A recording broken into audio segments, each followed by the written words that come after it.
So I would like to take a moment to just introduce our three of our next speakers. So we'll start with Yona Lunsky. Am I saying that properly, Lona? Yes. Okay.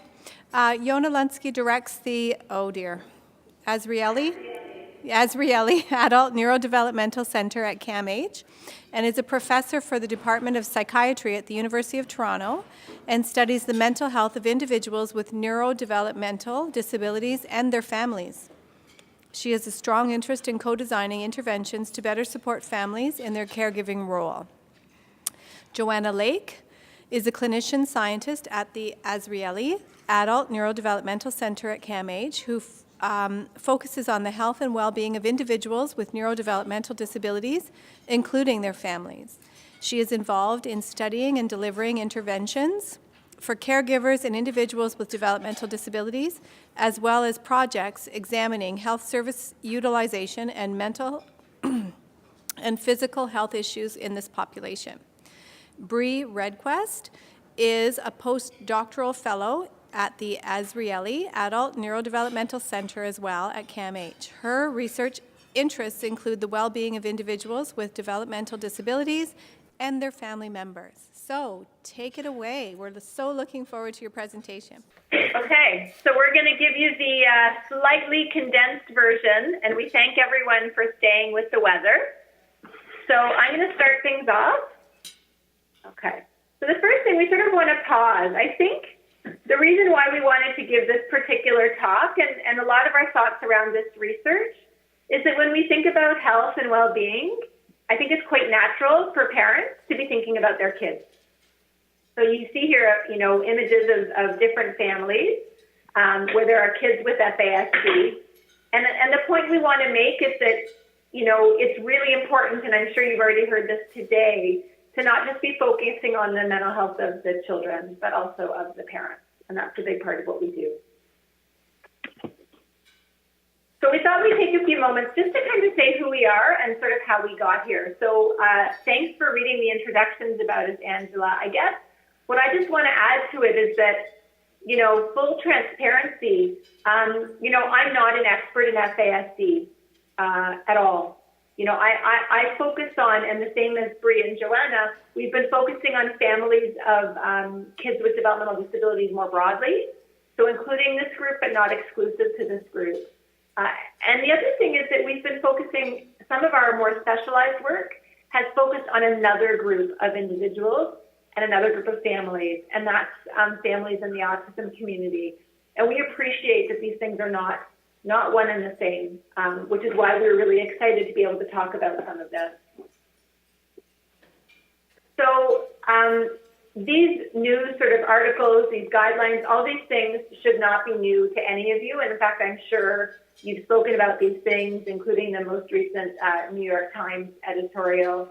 But the point is, we need to be talking about families and the same kind of research we've been doing in the area of autism in families. We want to be seeing that same level of research and interventions that we developed for this group. And so that's kind of what we're trying to tackle a little bit today. So I use this slide or similar images a lot. I don't know if you've already looked at this image or talked about it today, but the bottom line, I think, for parents who are totally focused on what they can do for their kids is this reminder that even on our planes, the very first thing that we hear is when there is something that happens, you've got to get your mask on yourself before you put your mask on your children. And it's so counterintuitive because I think as parents, that is what we're focused on. We want to make things better for our children. But if we're completely exhausted and not paying attention to ourselves, it's pretty hard to get that mask on. So here's just a quote from in the disability community. And I think it really captures, in a world where we're supposed to be strong, feeling vulnerable is a very uncomfortable feeling. So I think as parents, so much of what is done is trying to sort of fit that strong stereotype and get away from those feelings of, feeling vulnerable, because that's a really hard place to be in. And it's hard to do your job when you're feeling vulnerable as a parent. And then here we're highlighting a great quote from a study by Kelly, who I think was presenting earlier today, But it gets at some of the unique issues, I think, in the FASD community. So people, first of all, don't know what it is that you're talking about when you say that's going on. And even if you do explain it, there's still a different kind of stigma and ignorance that these families have to deal with that is different, perhaps, than what we hear about in the autism community. So in everything we're talking about today, at least we want to kind of appreciate that there are these really important nuances, and you can't just take work from one area and plop it into another and say, oh, same thing, just go for it. I think we have to learn, and we have to be sensitive to unique issues. So very quickly, I just want to highlight, and I think you've probably heard some of this research already today, so I don't want to spend a lot of time on it. But we know that the stress levels experienced by parents and caregivers are higher in the FASD community than in other disability family communities. But I think it's important that we don't say, you know, all FASD families are like this, right? So every parent is in a unique situation, and how much they can handle and what they're seeking in that moment is really different than what another family might be seeking, and we need to respect that. But across the board, I think regardless of what's going on for each parent, there is this reality, as I was saying before, that we're usually focused on children. That's what parents are seeking help for, and that's also what our interventions have tended to study. So even if we're offering an intervention to parents, it's teaching parents how to help their kids, and it's not necessarily teaching parents how to help themselves.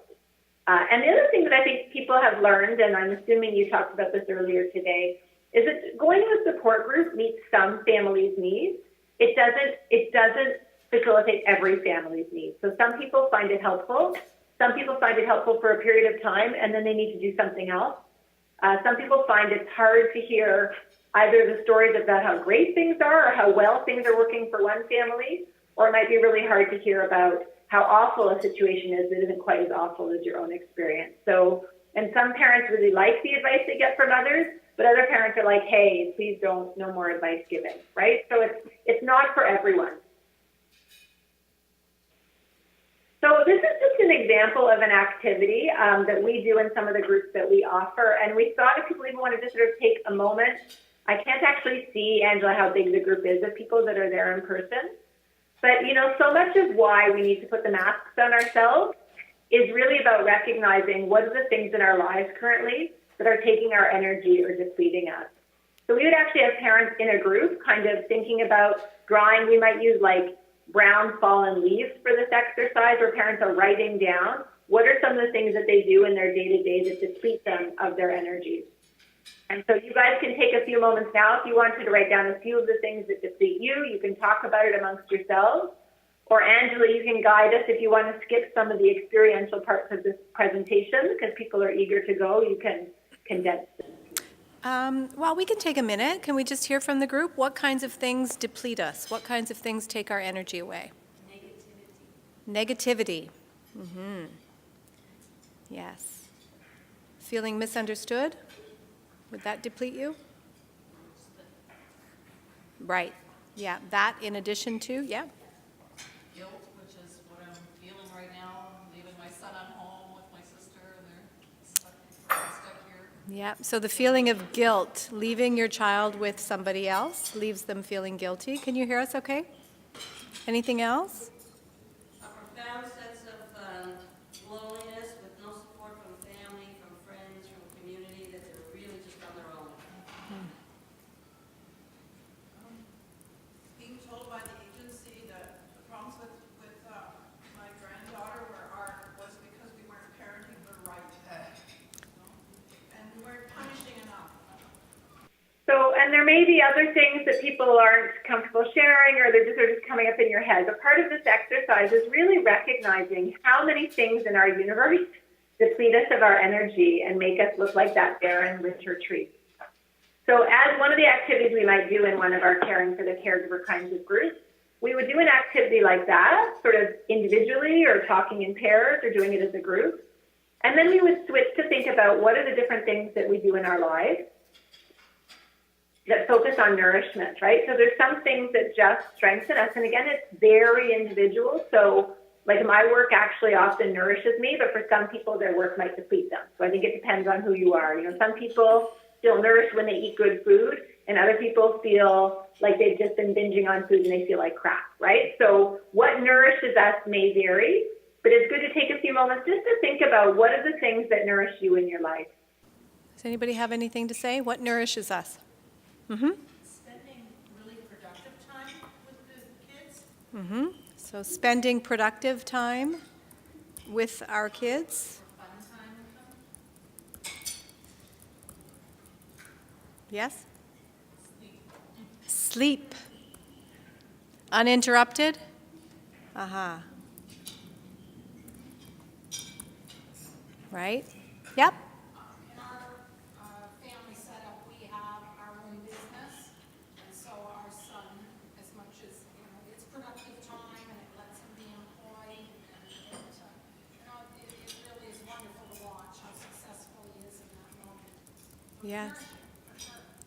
Seeing their successes, right? Watching them success. Watching our children succeed. So one really interesting observation I want to make is that if I ask those same questions to parents in the autism community or in the Down syndrome community, the situations you're dealing with your children are different, but the things that nourish and strengthen you and the things that deplete you are actually something that are pretty consistent across these different family groups. So I think having these kinds of discussions sort of within a particular community or across communities can be really valuable. And one thing we've also found when we do an exercise like this is we have everyone sort of post up the beautiful flowers and green leaves of nourishing things, as well as all the sort of depleted, brown leaves that have fallen to the ground. And we see that we tend to have a lot more things going on in our lives that deplete us and fewer things that nourish us. And so part of the exercise there is just thinking about, is there one thing you can do that nourishes you, that you can drive you a little bit more? Or is there one thing that depletes you that you can recognize how much that depletes you and maybe be a little more gentle with yourself because you have to be doing that depleting thing right now in this moment? So it's just an example of a kind of activity or way of thinking about these things that we try to implement in the work that we've been doing. So there's 2 evidence-based interventions. And am I going to start talking about the first one, or you're going to do this one? I'm going to talk a little bit. Okay, so we're going to switch seats, and Brianne's going to talk about 2 particular interventions we've been focused on in our research. Hi, everybody. So we're going to discuss for the bulk of the rest of the presentation 2 therapies. The first is mindfulness, and the second is ACT. So I'll be going over the mindfulness-based stress reduction, and then Johanna will be talking about our acceptance and commitment therapy. So I will note, as Dr. Lunsky mentioned, that most of our work has focused on the autistic community, and this is because a lot of the grants that we've gotten, such as Autism Speaks, have funded these opportunities. But I do want you to think about whether these interventions would be applicable in the FASD community, and if you think that they'd be helpful, because I think that is a long-term goal for all of us. So first, before we delve into mindfulness, I would like to know if anybody there has participated in mindfulness or if you have mindfulness in your daily routines. Even like a show of hands. Yeah. 1, 2, 3, 4, 5, 6, 7, 8, 9, 10, 11, 12. Yes. Fantastic. I don't know how many people are there, but 12. No, I'm just kidding. So I'm not sure actually how many are here, but not too much more than that. Lots of us are mindful. Well, that's great. So can anybody give me a definition of mindfulness or how you define mindfulness?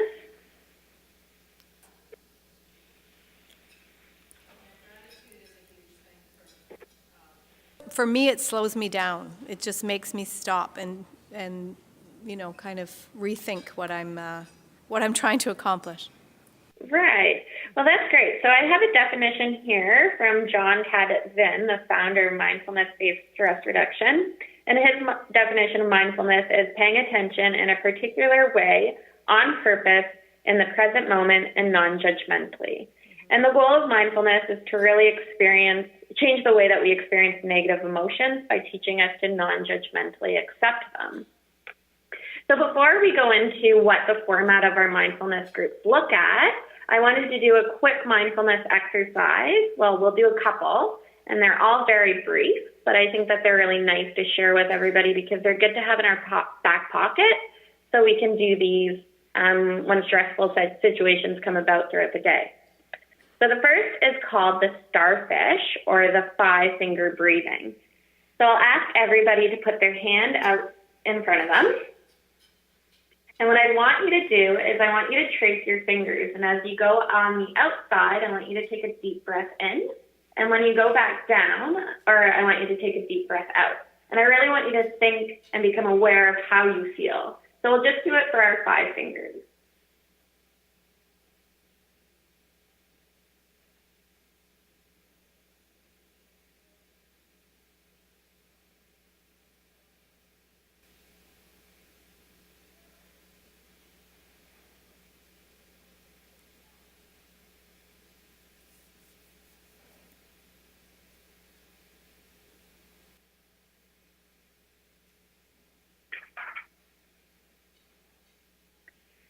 So hopefully everybody got to complete that. But I really like that exercise because it's quick. And I helped to run a camp in the summer, and we did that with a lot of children with disabilities who had various disabilities, including FASD.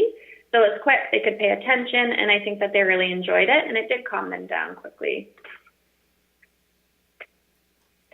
So now I'm going to go over a general sense of what our mindfulness groups look like and what the format is. So we started off by doing the mindfulness in person, and it ran for 6 weeks, weekly, and the duration was 2 hours. So throughout the 2 hours, the facilitator would focus on one formal practice.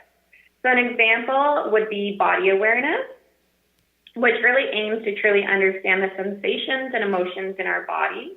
Another one that I particularly really like is the kindness meditation, and that aims to enhance empathy, and it involves saying phrases such as, may I be happy, may I be safe, and may I be calm. Another practice that we did was movement meditation, and these are just examples. There's many more. And this is becoming aware of our bodies as we move. So we did chair yoga, and there's also walking meditation, which is really lovely. So what we would do is we'd go over the practice, and then we'd all reflect on it. And then there'd be some type of homework. So for an example, I don't know if you can see this. I've tried to print out what one homework for our movement meditation would be. You might not be able to, I'm sorry. So we'd ask the participants, or the facilitator would ask the participants to complete chair yoga at least once a day for roughly 5 minutes. And then they could check if they've done it. And then she'd also ask each participant to complete a mindfulness routine. So common ones might be mindfully brushing your teeth, mindfully washing your hair, or washing your hands. A lot of people really like to do dishes mindfully, so incorporating that into your routine. And then they'd also ask for them to check off if they've done that as well. So that, and then the following session would go over the homework, how everybody found it, and then again, it would take the same format of going over a formal mindfulness practice, reflecting on it, and then assigning new homework.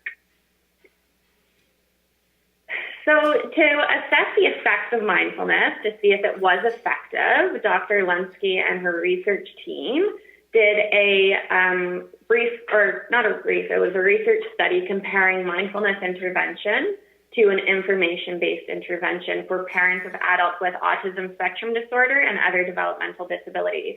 So that also might have included people with FASD, intellectual disabilities. So participants were randomly assigned to either an information-based session. So the focus of that was explaining different services, supports to parents. There was a lot of guest speakers that came in, or a mindfulness intervention, which took the similar format of what I just explained. After the parents went to these interventions, they were asked to complete measures. So they did do them pre, post, and 3 months follow-up.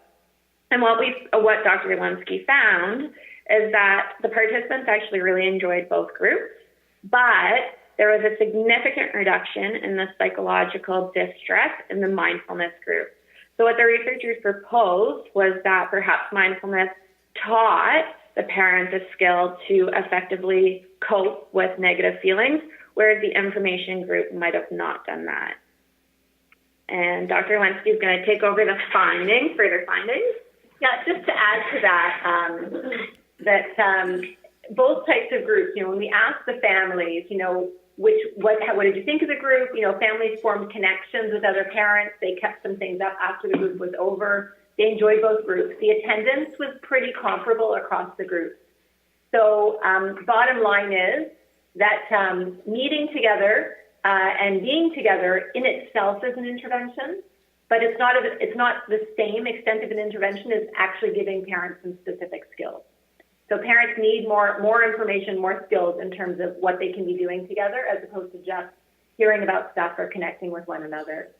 But as important as information is, what we found in the one group, it didn't lead to change in terms of psychological distress. And I think part of that's because, if life circumstances don't change, then just getting information about stuff, for example, a service that you can't access or a community that's not very accepting that you can't fix, that's not enough.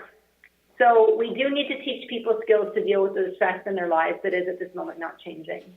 And there has to be that kind of balance between having information and having skills to meet the needs of families.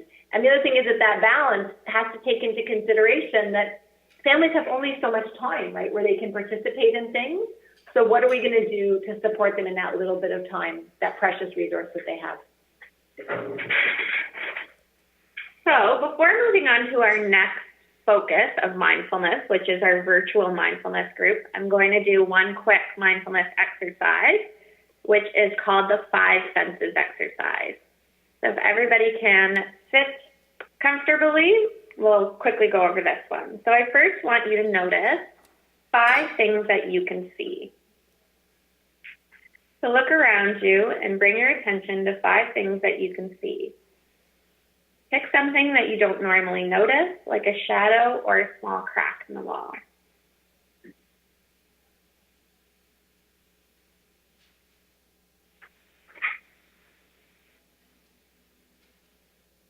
Next, I want you to notice 4 things that you can feel. So bring awareness to 4 things that you currently are feeling, like the texture of your clothing, the feeling of the air on your skin, or the smooth surface of a table or chair that you are resting on.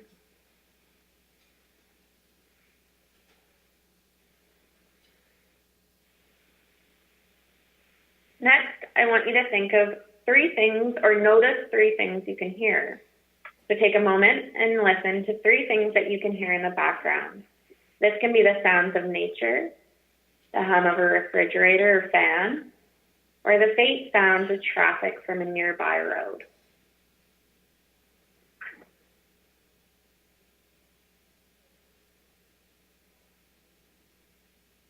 Now bring your awareness to smells that you usually filter out, whether they're pleasant or unpleasant. Perhaps the scent of a candle, or maybe the smell of food cooking.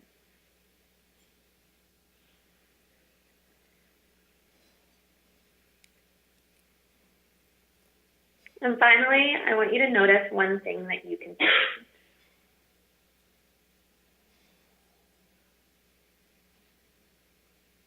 So again, that's a brief mindfulness exercise that is really quick. It's accessible. You can pull it out last minute. It doesn't require a lot of instruction, or it's not too complicated. So I hope that perhaps you can use that. I really like that one. So now we'll end our mindfulness section by going over what we're currently doing, which is our virtual mindfulness-based stress reduction groups. So we have run 3 different types of groups. The first is for parents of adults with autism or children with autism. The second is for adults with autism. And the third is an adult parent group. So we conduct these groups virtually with our mindfulness facilitator. And as you can see on the screen, this is done through Zoom, and it kind of looks like Hollywood Squares. So prior to the mindfulness session, we'll send out a link that the parents can click, and it's really easy. It pops up. It doesn't require a lot of expertise and technology. And everybody can sign on virtually with their webcam and their audio. But the nice thing about this is if they'd rather not have their webcam on, they can turn it off. And we can also mute. We have the power to mute if you're a host, but they can also mute themselves. So if something's going on in the background, they can mute it. So that's also very lovely. That's very lovely. So the next thing that it also offers is a chat function. So with the chat function, they can do comments throughout, especially if they have some confusion and it might be they don't want to interrupt a session. And the other thing too is that we can do polls. So throughout our sessions, we do some polls. So an example might be asking what their anxiety level is prior to the session. So we could do like a scale from 1 to 10, and then they can hit it and we can show them the results as well. And then at the end of the session, we can ask it again, or it could be as simple as asking if they've done this mindfulness practice before. So the nice thing and what we've heard about this is that it doesn't require travel. It also allows us to connect with people all around Canada. So our last group that we did, which was a parent-adult group, we had mothers from Newfoundland, New Brunswick, and PEI. So that was really neat. And I think that it just makes it a little bit more accessible for people who may find it difficult traveling places or communicating with others. And another unique aspect of this program, which we would really like to do with the FASD community, is that we do it with people or caregivers of people with autism. So for our adult group, we had 2 mothers join in on the sessions who helped inform the design and content. So they would join for the session and then they would stick around after and give the facilitators some feedback with regards to language or the content or what they thought went well or didn't go well. And they're also helping Dr. Lunsky and the facilitator create the manual. So it's really helpful to have them a part of that process. And like I mentioned, we'd really like to do that with the FASD community as well. So I think that's the end for mindfulness, unless anybody else has anything to add, Johanna. Perfect. So Joanna's going to take over by just talking about our ACT program. Sorry, guys. Hi, everybody. Hello. So just so I know, I moved the slide by clicking here. On the other corner, it's going to block it again. Oh, I see. Oh, okay. No, I can do it now. Okay. So I'm here to talk a little bit about acceptance and commitment therapy, or ACT, as the short form for it. So this is another intervention that we've been offering to caregivers and parents, largely of individuals with autism, but we've also run some workshops for parents of children with broader developmental disabilities. So as you can see, there are different kinds of, this is sort of a traffic analogy or metaphor. And there are all these different cars that are zooming by with different thoughts and feelings and emotions on them. So you'll see there's like happy, work, anger, shopping, wonder, sad. And the idea is that sometimes we find ourselves either kind of trying to chase down or chase after those different thoughts or feelings or emotions, or trying to push them down, or stop them from happening, or try to avoid some of those maybe uncomfortable or more negative feelings and emotions. And the difference with ACT is that we're not necessarily asking you to sort of stop those thoughts or feelings, but we're asking you to sort of observe them. So being sort of noticing them from a distance, but not actively chasing them or trying to push them down. Because sometimes when we're running after all these things, we're trying to push all these different things down, we're actually exhausting ourselves in doing that. And oftentimes those things don't just go away. So the idea of trying to observe those things from more of a distance and sort of separating ourselves from them a bit more. And the idea also being that the metaphor of sort of watching busy traffic can be a little different from how we think of sort of traditional meditation, right, as taking place in like a beautiful spot in nature. And it's wonderful if you can do that and you have the ability to go to a place like that to meditate. Certainly that can be helpful, but also whether we can invite mindfulness into our busy lives, which may look a little more like this traffic scene than the beautiful space in nature. So hopefully we can get that video sent to you in some way, shape, or form. So I think it's a really neat one to illustrate what ACT is all about. Okay, do we have time to do this? Maybe we should skip ahead, and if we have time at the end, I can walk us through this. So this is sort of another mindfulness exercise, but I know we've gone through a few of them, so we'll try to come back to that if there's time. Okay, when we think about ACT in the context of some of the work we've done with parents, ACT has really, for us, involved sort of group-based workshops that consist of sort of 8 to 10 parents, and all of the workshops we've done have been co-led by a clinician, but also by a parent. And they're experiential activities that are sort of combined with theory. So we usually start the workshops with sort of like a theoretical orientation to what is ACT and the different concepts involved in ACT. But then throughout the rest of the workshop, we're really engaging parents in activities that bring those different theories and concepts to life. So it's very much a participatory and experiential workshop where parents are really getting involved, as opposed to somebody sort of standing up and just telling them about ACT. I think there's really a focus around ACT on being present. So Bree and Yona spoke a little bit about that in the context of mindfulness, but being present and thinking about not getting caught up in regrets about the past or worries about the future and the what ifs and what's going to happen, but really trying to just be in that present moment. The idea of accepting difficulties, so whether that's difficult thoughts, difficult emotions, difficult events, and recognizing that those difficult feelings and emotions are sort of a natural part of life and in many cases are unavoidable. And we all experience those kinds of difficult thoughts and feelings and emotions. They may be different for us, but that is part of life. And that rather than trying to avoid those difficult thoughts or feelings, maybe we can find more helpful ways of relating to them. Another focus, I think, around ACT is recognizing our values. So the things that are really most important to us in our life, and that can be across all different kinds of spheres. So your family, your friendships, your career, your spirituality, your health, your well-being.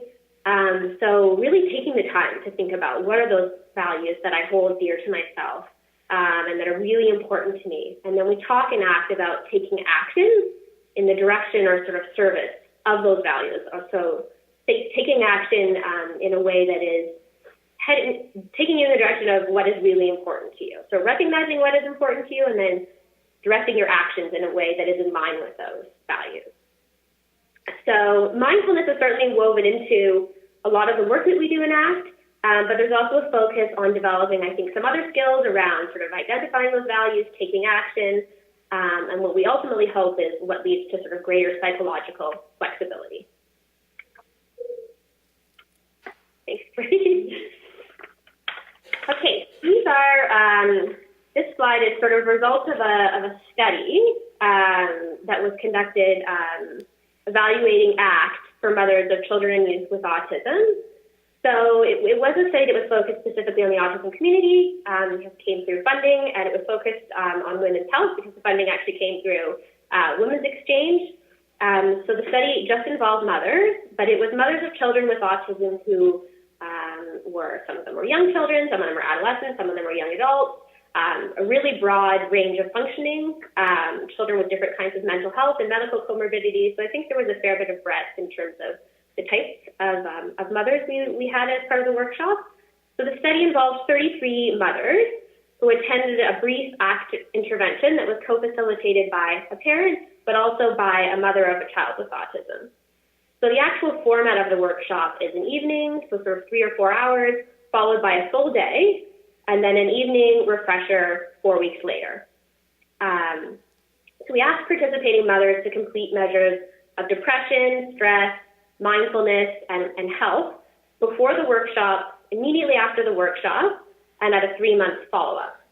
And what we found were significant changes in what mothers reported in terms of their levels of depression, stress, social isolation, and physical health after participating in the workshop, so immediately after the workshop, and that those same changes were maintained at a 3-month follow-up.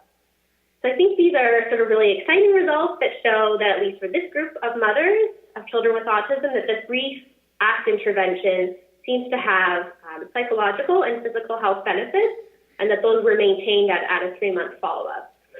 And I should say, I think I mentioned this earlier, that anecdotally, although we didn't have funding to study the groups, we have run ACT workshops for mothers and fathers in the broader developmental disability community, so for parents of children with different kinds of developmental disabilities, including FASD, and that those have been received with really very positive feedback as well. So I think there is promise for this kind of an intervention beyond the autism community.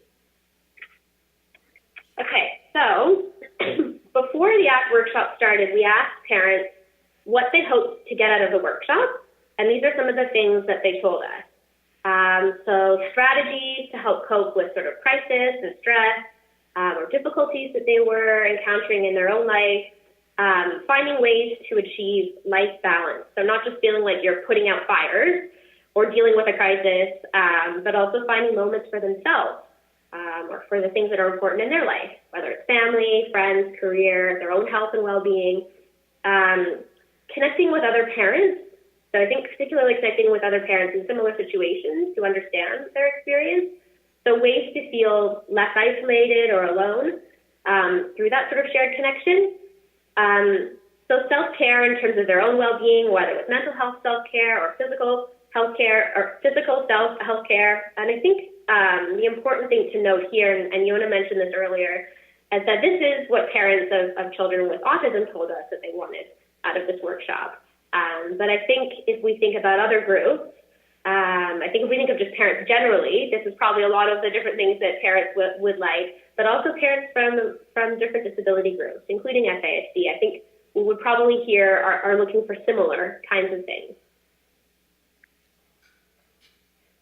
Okay. So these are some quotes that are also related to some of the things that parents said that they hoped they would get out of the workshop. So again, hoping that they would learn how to put themselves first and to take better care of themselves, strategies for dealing with fear, anxiety, stress, and fatigue that drives much of my life, and to allow myself to become more flexible in my thinking. And then workshop takeaways. So after the workshop, we asked parents what they took away from it. And these are some examples of some of the different themes that came out of those responses. So emotional groups was one of the comments we heard from many parents. So parents spoke about how quickly they connected with one another. So it's a really short period of time to workshop. It's an evening and a full day.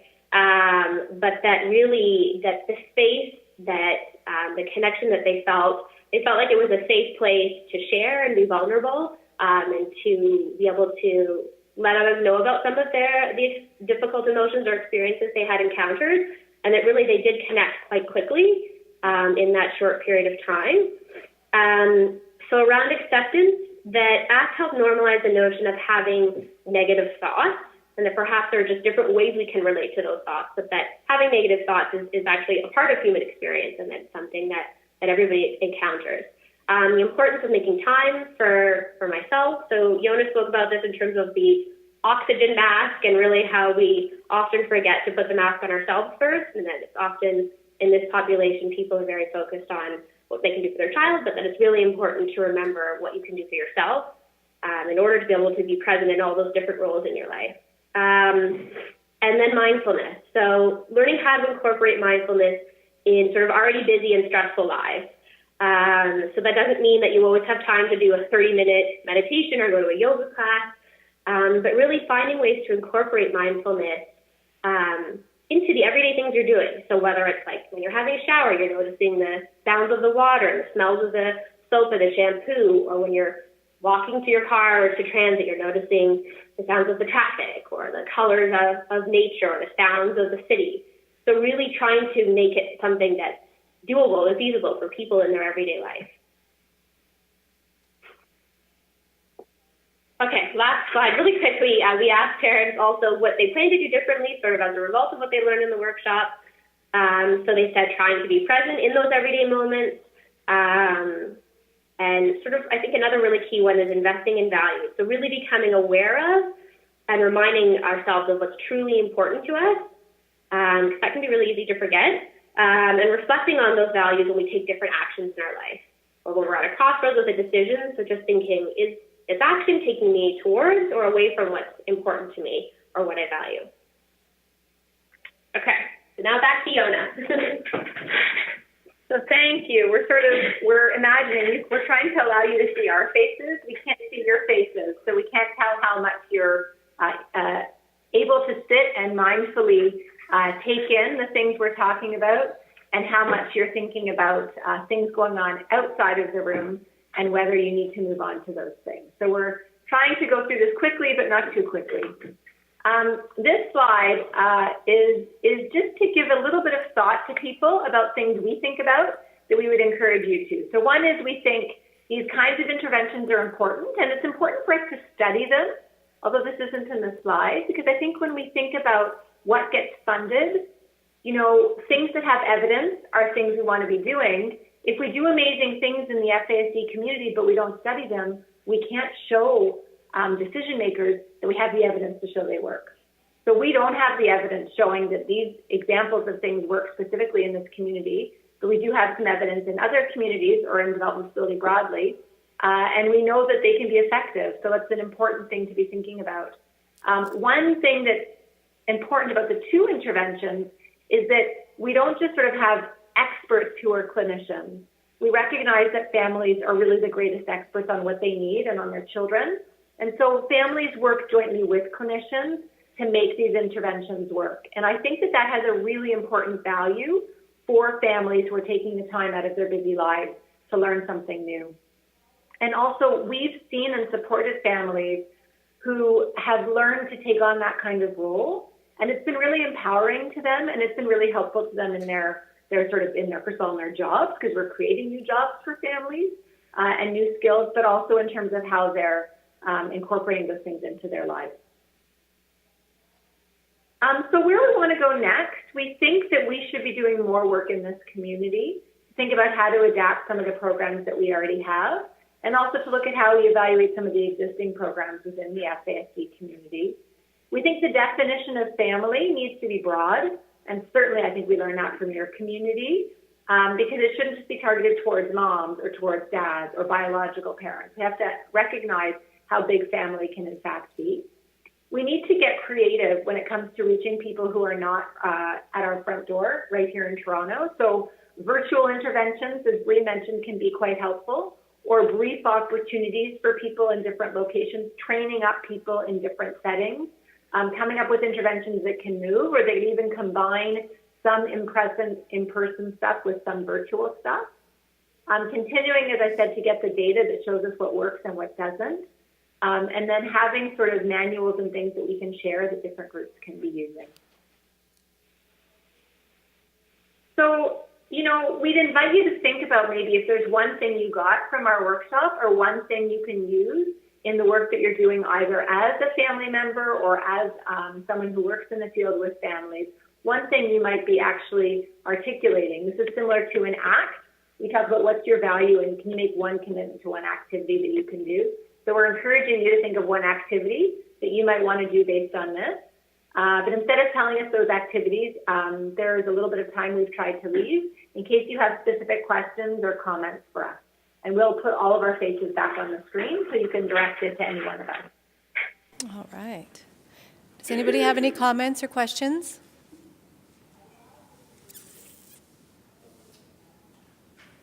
Yes, we do. Yes, Sharon. Yeah, I have a question, which is, did they observe any differences in doing mindfulness with the adults who are actually experiencing and living with autism that might have been different than with their parents?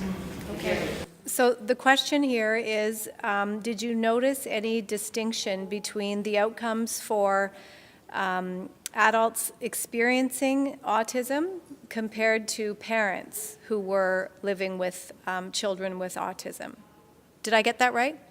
Well, maybe it was just the whole experience of how they did the mindfulness exercises with the adults and how they responded. Did they respond differently? Did they have to do some things that were different with them than with the people who their parents who didn't have the autism? Okay, so I guess maybe I'm interested in the first question too, but then were there shifts in the way that you had to deliver the programming itself for the different audiences, right? Thank you. Yeah, okay. So I'll take a first stab at this. and then Dr. Lunsky will add to it. But I think that to answer your first question, I think that both from the feedback we've gotten from participants as well as preliminary analysis, I think that we can say that in both groups, they did have decreased stress, depression, and anxiety. Good. In terms of the content and the delivery, it absolutely had to be adjusted. So an example of that is for our parent group, the sessions are 2 hours, but for the adult group, they're only 1 hour. Also for the parent group, the sessions run for 6 weeks, and for the adult group, they run between 4 and 5 weeks. And I think that the content is modified a bit, but it's also modified according to the individuals that help us. So for our adult group, we have one male that works closely with us who also has autism. So under his suggestions and feedback is how we modify the content. And I'm not sure if you have anything to add to that. Yeah, I just want to mention as a sort of plug, I think, every group is different in terms of what they like and what they don't. And we learn what works based on feedback and based again on this model of having, if it's a group for adults need to be doing that group with us and advising us on it to make it work right for them. If it's a group for adults and parents at the same time, then we want to get advice from that adults and parents who are helping us run the group. The reason why we started to do the parent-adult group as an example is parents who are doing the parent-only group were saying, well, this is really helpful, but I need something I can do with my kids. And so we thought, well, instead of just teaching parents how to do something with their kids that they take offline and do after with their child, what happens if we actually do it all at the same time? And it was quite empowering to see parents and their adult children sitting together side by side, learning and working on something together, practicing it and watching other families in similar situations learning the same skills. That's awesome. Actually, if I can just add to that, one of the things that we did in London was we had concurrent children's programming. So with the adults would meet in one room, and it was a mixed crowd of kinship care, biological, moms, dads, uncles, whatever. We welcomed the unit and their support systems. And then on the other side, there were the children, but sometimes the children didn't want the day to end. And actually, sometimes the parents didn't want the support, those 2 hours to end. So we really did try to create the opportunity for mindfulness and just togetherness and show some, by example, some things that could work. So we would bring the children back into the parents group, and we ended it with celebrating what they did for the activity, but then ended with a mindfulness, like a shared experience. And it was so profound. Like it was, sometimes you would see parents just like streaming tears of just peace and contentment because they had those very special calming bonding moments with their children, which they didn't think were possible, quite frankly. They didn't see that that was an option, so it was really cool. Mm-hmm. Yes? I just kind of wanted to add to that maybe more for our group, but as an behavior consultant right now, we just started a 12-week adaptive dialectical behavior therapy, which is a kind of a strain from this. Yeah. So we're doing mindfulness as well as emotional regulation. And we are having a support staff caregiver come with the adult with FASD. And it is very moving to see them working together on these exact strategies, but then taking it away and having that caregiver with them so that the generalization is there. Okay. So I just kind of jotted down that they're talking about adaptive dialectical behavioral therapy, right? So it's a Mindfulness and emotional regulation. mindfulness and Specifically targeted adults with FASD from our waiting list. excellent. So they were targeting adults with FASD from their waiting list, but wanted to do joint programming with caregivers so that they could have same languages, right? And to be able to support each other outside generalized skill development. Mm-hmm. Yeah, I think that model, whichever sort of intervention you're doing, this idea of giving skills to the whole family and not just targeting one individual, whether it's just the child or just the parent, that's really important. Yeah. And then if they learn the skills sometimes a little bit together, so not just in separate rooms learning the same things, but if they're sharing that as an experience, then that's even more powerful, I think, when it works. Yeah, for sure. Mm-hmm. Are there any other questions or comments? Are they with CAMH, are they able to do some work with FASD or some programming with FASD in the future, or how could that be possible? Okay. Your question from Elspeth was, are you at CAMH able to start to consider delivering some of these programs to some of our families? Would this be an option, and maybe some training down the road or something? Yeah. Yeah, I mean, I think that's really important, and that's something we would really love to be able to do. A lot of the work that we do is it's funded through different. So we have to. These are research projects that we're using that we're kind of studying. So if we can link it to a research, if we can evaluate it in that way, and then if we can just support kind of both there's the cost of the person who's facilitating the group, and also if it's one of the ones that's offered through technology, just the cost of doing the technology, which is not very prohibitive. And also I really would emphasize that anytime you're getting input from families, we have to recognize how valuable that resource is, and so being able to support the families who are giving their input as well. So as long as we can figure out some kind of funding model to support the family input, the clinician who's doing the instruction, and the technology support, then it's certainly something I think for us to be exploring. We're trying to pursue different avenues for that kind of funding to see if we can do it from our side. Yeah. But if you have any creativity on your side, then certainly, opens those kinds of conversations. And we've had conversations around how we can work together to build capacity in this area, right? And to see what options are available. So I think it's great that we're working together on this. So who knows what the landscape will be in a year or two, right? Yeah. Mm-hmm. Any other questions or comments? No? Okay. Well, thank you very much for being so flexible with your day. We're sorry that we weren't able to see you in person. Thank you for staying on. We are trying to study and better understand both the needs of adolescents and adults on the spectrum in terms of their mental health, as well as families. So we actually are happy to speak with, in person or by phone, families and adults on the spectrum about their mental health needs and which things would be most helpful to them. We are doing that project. We have a study. We can share a flyer on that. And then we can also get more people's feedback on some of these interventions and things we've been talking about. Well, we can definitely help disseminate that information to our networks for sure. All of these group leaders, all of the FASD workers, and those are interested in anybody that's ever made a phone call. We try to track everybody to make sure that we can keep the communication lines open. So I just would like to thank you very, very much again for hanging out with us for part of the afternoon.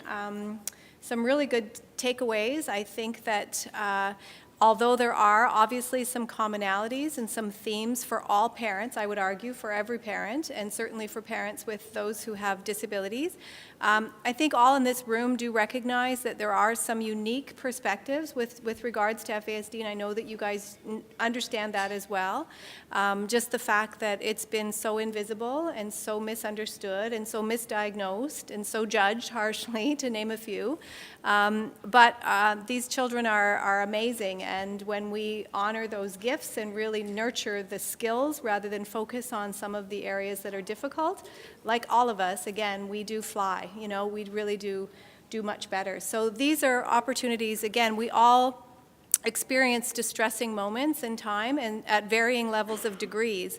And we all get a little bit agitated and a little bit frustrated, but the bottom line is when we can take a moment and live in this present, we're better able and better positioned to handle some of those adversities because they're not changing. We have to change. Our environment has to change, right, in order to make this a more successful and a win-win situation. So, there's research out there that indicates clearly that the outcomes for patients whose family physicians practice mindfulness, not with the patients, but just themselves practice mindfulness, the outcomes for their patients are better. So that connection is very, very significant. So thank you for sharing and for inspiring us to learn more about how we can incorporate that on a ground level across the province. So thank you.